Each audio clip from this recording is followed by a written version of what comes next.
Privacy की international adoption को देखते हुए नवंबर 2006 में ग्लोबल प्रिवेसी स्टैंडर्ड बनाया गया था।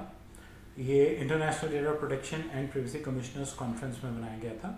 इस वीडियो में हम इसके प्रिंसिपल्स के बारे में बात करेंगे। मेरे यूट्यूब चैनल पे आपका स्वागत है। आप मेरे चैनल पे डेटा प्रिवेसी पे ऑलरेडी काफ़ी वीडियोस देख चुके हैं और आगे चल के डेली नए कंटेंट मेरे यूट्यूब चैनल पे अपलोड किए जाएंगे।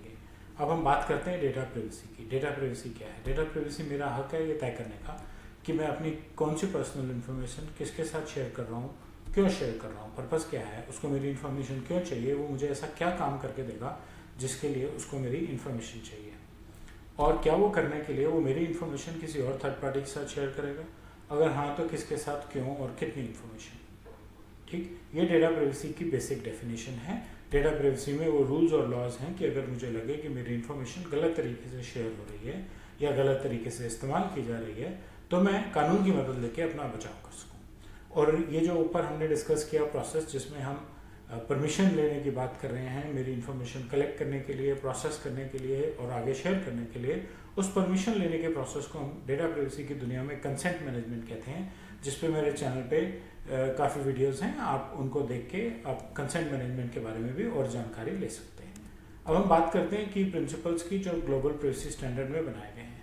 सबसे इम्पोर्टेंट चीज़ कंज्यूमर्स के लिए उनका कंसेंट फ्री होना चाहिए। आपके यूज़र पे कोई दबाव नहीं होना चाहिए आपके एक्टिविटी के लिए कंसेंट देने के लिए।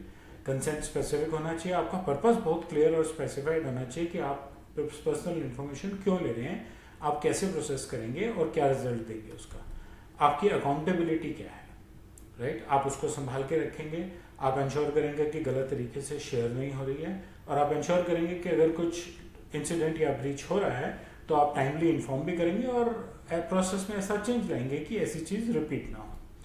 आपकी ये ड्यूटी है कि आप डेटा की प्रोटेक्शन करेंगे, सिक्योरिटी के एंगल से भी और अवेलेबिलिटी के एंगल से भी। आपके प्रोसेसेस डॉक्यूमेंटेड रहेंगे, आपके प्रोसेसेस कम्युनिकेटेड रहेंगे, आपके यूजर्स को मालूम है कि आप क्या प्रोसेस यूज़ करके उनका डेटा कैसे प्रोसेस कर रहे हैं। अगर आप थर्ड पार्टी ट्रांसफ़र करेंगे डेटा को तो वो कॉन्ट्रेक्चुअल टर्म्स को फॉलो किया हुआ होना चाहिए, एनक्रिप्टेड होना चाहिए, एनोनिमाइज्ड होना चाहिए, जिससे कि ट्रांसफ़र के दौरान डेटा लीक होने पे या डेटा हैक होने पे डेटा ओपन ना हो सके, कोई हैकर डेटा को खोल ना सके। Purpose clear, well defined, collection limitations and data minimisation. आपको डेटा सिर्फ उतना कलेक्ट करना है जितना आपको पर्टिकुलर प्रोसेस के लिए चाहिए। मेरा बैंक अकाउंट खोलने के लिए मेरे पूरे परिवार की जानकारी बैंक को नहीं चाहिए, तो उनको सिर्फ मेरे बारे में जानकारी लेके या मेरे जॉइंट अकाउंट होल्डर के बारे में जानकारी लेके अकाउंट खोल देना चाहिए। डेटा सिर्फ उतना कलेक्ट कीजिए जितना आपको उस प्रोसेस के लिए ज़रूरी है।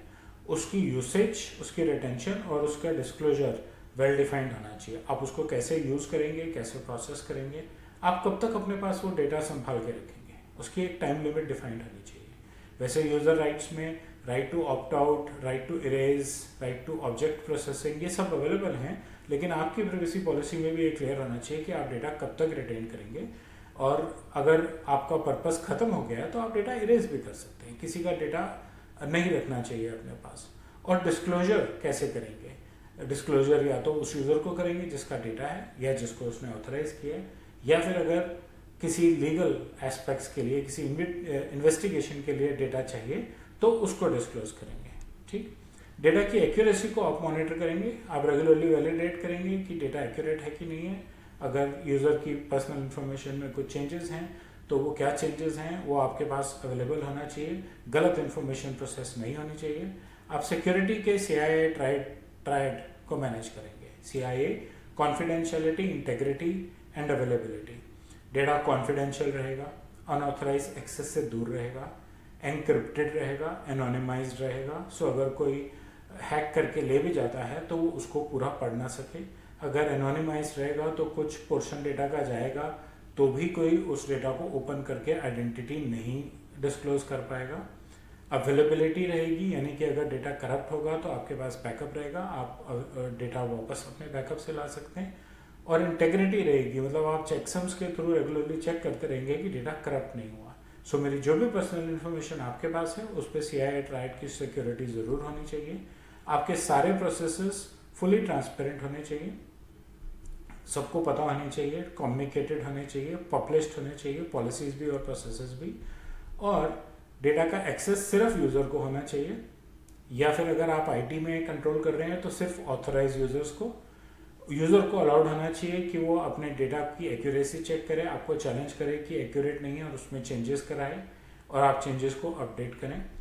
आपको कंप्लायंस के सब स्टैंडर्ड्स मीट करने चाहिए और कंप्लायंस के डेमोन्स्ट्रेशन के लिए आपके अपने यहाँ एक रिड्रेसल मैकेनिज्म होना चाहिए।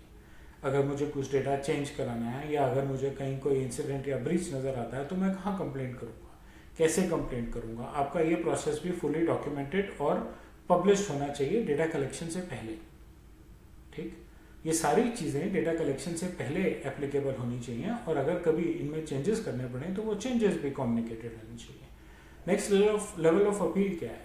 जीडीपीआर कहता है कि अगर मैं अपना राइट टू इरेजर इन्वोक करूं और आपसे बोलूं कि मेरा डेटा अपने यहाँ से इरेज कर दीजिए, तो आपको 30 to 45 डेज के अंदर डेटा इरेज करना पड़ेगा।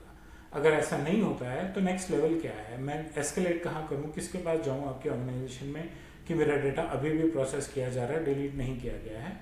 और आप मॉनिटर करेंगे, एवेल्युएट करेंगे और वेरीफाई करेंगे कि आप 100% कंप्लायंट हैं, प्रिवेसी के एंगल से भी और प्रोसेसेस को हैंडल करने के एंगल से भी। ये कुछ प्रिंसिपल्स बनाए गए ग्लोबल प्रिवेसी स्टैंडर्ड में।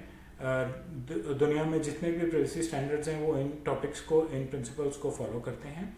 अगर आपको मेरा कंटेंट अच्छा लगा तो आप बेल आइकन और लाइक बटन दबाएं, मेरे यूट्यूब चैनल को सब्सक्राइब करें और अपना फीडबैक कमेंट सेक्शन में डालें। धन्यवाद।